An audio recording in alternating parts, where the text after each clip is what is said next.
Everyone, iOS 17.1 has just officially came out, so let's go and take a look at it on the iPhone XS Max and see if it's worth installing. Now, I'll definitely tell you this is a pretty big update. I'm really happy Apple, brought this update in. I guess I didn't screenshot the size of the specific update on any of the devices I have, but to install it, what you can do is you can always make your way over to General, click on Software Update, and if this update is available for you, then you should be able to see it. Now, starting off, this update does bring a few things to the table like I mentioned before. We actually now have the ability of airdropping over the internet, which is honestly a very cool thing. So to do this, what you can do is you can make your way over to your settings, and scroll into General, you can scroll into AirDrop, and you should be able to see this new option that says Use Cellular Data.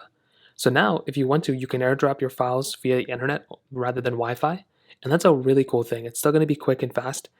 If you're still within the vicinity of somebody, you might want to go down that method, but it's still very cool that we have that type of capability in the first place. Now, Apple did actually give some improvements for standby mode.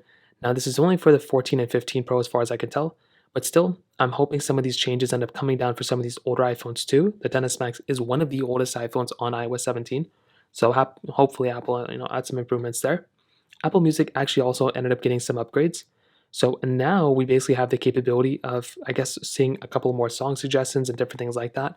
So it looks like that's been improved. I don't even think I have Apple Music on this iPhone though. The keyboard also got a slight improvement. So before, I think people were complaining a lot about the keyboard not being that good on iOS 17. It looks like that's been improved a little bit. There's been some crash detection optimizations on some of the newer iPhones. It looks like there was a screen burn-in issue that was a software defect on some of the iPhones, the newer ones. It looks like Apple has went ahead and fixed those for the most part as well.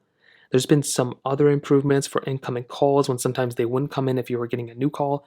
There's been so many improvements across the board on iOS 17.1 that I would 100% recommend installing this update for sure. If you're rocking something like an iPhone XS Max, it makes a lot of sense to me. If you're still on iOS 16, then by all means stay on it. Like, you don't have to go and upgrade, but I'd probably recommend at some point sooner than later going through and actually upgrading your device probably makes the most amount of sense to me. So that kind of covers it up there. If you have any other thoughts or questions, let me know in the comment section below. Hit the like button, that'll mean so much, but definitely hit that subscribe button. More importantly than everything else, I love every single one of you guys. Hopefully I'll catch you guys in the next video. Peace out till then.